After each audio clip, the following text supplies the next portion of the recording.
Welcome, everybody, to a special edition of All In with Art Stapleton, a New York Giants podcast brought to you by NorthJersey.com and The Record. I am your host, Art Stapleton, coming to you from 1925 Giants Drive in the Meadowlands, shadow of MetLife Stadium. It is week 3 in the NFL. The Giants still seeking their first win. Thanks for all of you who checked out our post-game podcast from the lovely confines of the stadium formerly known as FedEx Field down in Landover. Just a brutal afternoon for the Giants, sitting now at 0-2, heading to Cleveland to play the 1-1 Browns. We'll just preview today's show. We will today's game. Today will be a preview show of the game for this weekend, and then we'll have some stuff post-game Sunday. We'll have more videos of player locker room interviews and stuff like that. But did not want to leave you out this week, so we wanted to take care of our all-in audience and get ready to go. So how do you set the stage? Are we beyond the kicker fiasco that took place on Sunday? Well, no, we're not going to be beyond that until either Greg Joseph or Jade McAtamney makes a field goal or an extra point on Sunday. And yes, I mentioned that in a second because we talked to the coordinators today, Shane Bowen, Mike Kafka, and Michael Gabriel, the special teams coordinator, who decided to talk about how there's a competition between Greg Joseph and Jude McAtamney. Now, I find it very hard to believe that Greg Joseph will not be the kicker for the Giants on Sunday, but I'm sure Gabriel is trying to keep McAtamney involved, trying to develop a kicker on the practice squad, an international pathway kicker at that. But to me, if the Giants were going to use Jude, they would have said last weekend, hey, Jude, we're going to call you up and you're going to be kicking for Graham, at least on kickoffs, as we discussed at the end of last game. So I've heard this from a lot of people, regardless of who the kicker is this week. I know Graham Gano came out yesterday in the locker room talking about how he didn't believe his groin issue and the hamstring that he suffered on the opening kickoff were related in any way. Why were people blaming Brian Daboll? Look, the bottom line is we don't know for sure. It's not like the Giants missed a kick at the end of the game and that would have won them the game. We don't know for sure if the Giants win the game if they had a kicker. Now, is it a big part of Sunday? Sure, absolutely. But if you do the math, not only do you add it up and say, well, they would have kicked the extra point on all three touchdowns, and then who knows if they kick a field goal late, take the lead, maybe they're still playing, that kind of thing.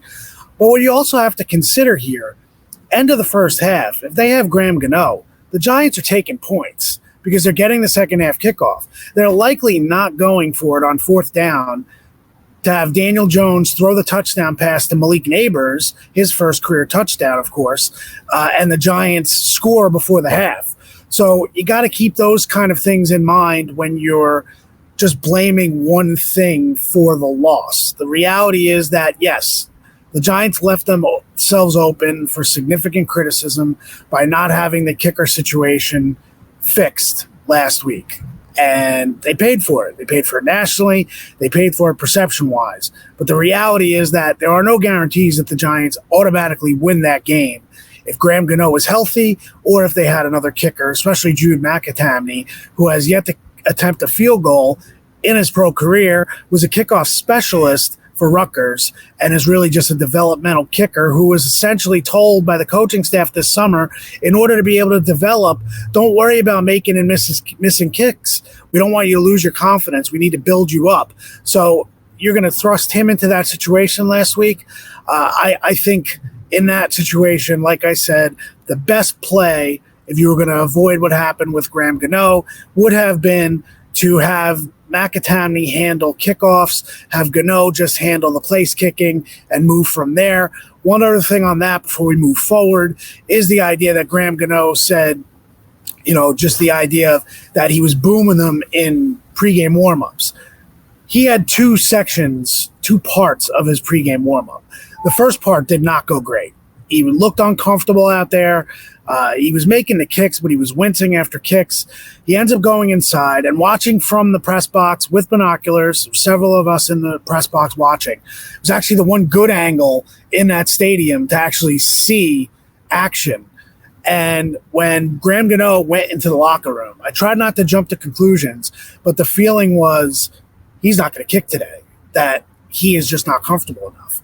Well, he ends up coming back out, and the second half of the kicks that he took in his warm-up were much better. He looked much more comfortable. Then he continued his warm-ups from the sideline, booting from the sideline through, trying to hit the goalposts. It's something that we've seen kickers do as part of their routine when they can't get on the field and just absolutely kick during warm-ups. So Graham Gano said he went back to the locker room, had his groin wrapped, and then came back and felt a lot better. So that's where I definitely think there needs to be a distinction made.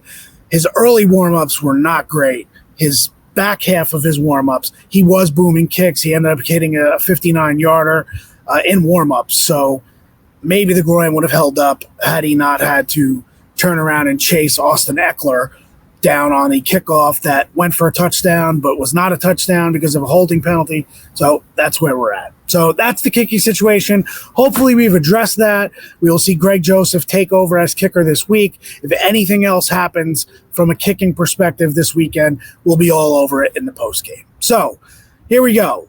Giants, Browns, 1-1 Browns. After getting the doors blown off in week 1 by the Cowboys, they come back, they go to Jacksonville, and they beat a Jacksonville team. They get out of the gates early, 16-3, and then ultimately hold on late. Now, I think if both teams are 0-2 here, I'd lean towards the Browns. I'd say the desperation factor will lean towards the Browns. They were a playoff team last year with Joe Flacco. Deshaun Watson didn't play well week 1. You know, the Browns have a very good defense, at least defensive personnel. And Jim Schwartz is a defensive coordinator who will give offensive fits. All that being said, the Browns winning that game last week, I think swings the pendulum ever so slightly to the Giants. It's why I picked the Giants to win this week. I think it's a very close game. I think a lot has to go right for the Giants for them to win this game. But there are a couple things working in their favor. Number one, injury-wise, the Browns had a CVS receipt long list of injuries yesterday. Now, that doesn't necessarily correlate to game day. We'll see what happens. Myles Garrett did not practice yesterday. I would imagine he gets back on the field at a limited basis with the foot injury that he's dealing with, gets out there on game day, and whenever he's out on game day, he has a chance to wreck the game. He has 2 strip sacks in each of the first 2 weeks, and that last week he did it on a bum foot. So wherever Myles Garrett is, you're going to have to find him and pay close attention to him. Zadarius Smith is on the opposite side. He's also a good pass rusher in good pass rush situations. Old friend Dalvin Tomlinson is on the front of the Browns defensive line at defensive tackle. And then on the back end, and here's the biggest spot for me, it's Denzel Ward, one of the best corners in the league, an all-pro. He has a shoulder injury, and he only played 11 snaps last week. Did not practice on Wednesday. I think that's something to keep an eye on. You know, if Ward is locking up with Malik Neighbors, I think that will be a key matchup. But how healthy is Denzel Ward? You know, like I said, he only played 11 snaps last week, so clearly the injury was affecting his playing time. He's the type of player that he's talented enough where you're going to want him on the field. So that's something to keep an eye on going forward in this week. Now, flip it to the offensive line for the Browns. Jedrick Willis Jr., we all remember him. I had him pegged as a Giants pick a couple years ago out of Alabama. He's their left tackle. Jack Conklin is their right tackle. Neither Willis or Conklin played in the first 2 weeks. That's something to watch. DeJuan Jones, who started at tackle the first 2 weeks, he missed practice yesterday, and it sounds like his knee injury is a longer injury than just 1 week. So I would not expect to see Jones this weekend. I have a feeling that you're going to end up seeing Conklin back at right tackle this week. I don't know if you're going to see Wills. And for the Giants, who first week, the edge players just did not provide the kind of impact that they needed to provide. But in terms of week 2, you guys got to watch the games. I mean, you can't just watch the box scores. I know it sounds like a coaching cliche, but Kayvon Thibodeau played a lot better last week than he did in week 1. And Brian Burns,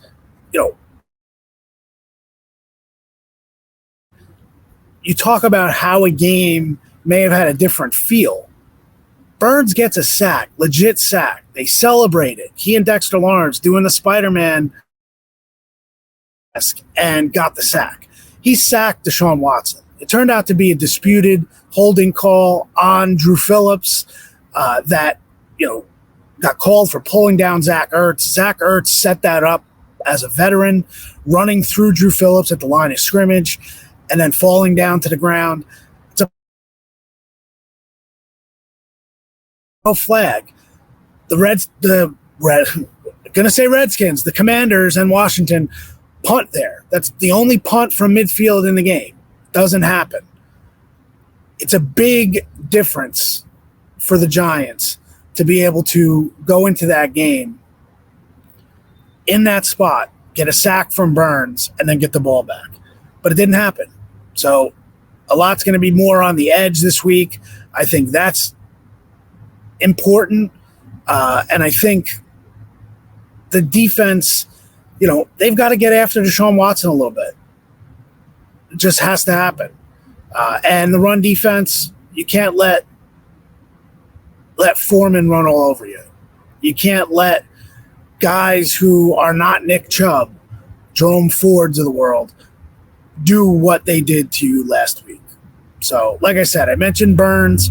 If Burns gets that sack last week, it's a big difference in this game. And it's not one of those what ifs. The sack actually happened. So I think that's an important distinction to make. So I think really where the game lies is going to be the offensive line for the Giants going up against a much better front. Now, look, the Giants, and I posed this question on Twitter, and I also wrote a story about this on NorthJersey.com. You got to check that out.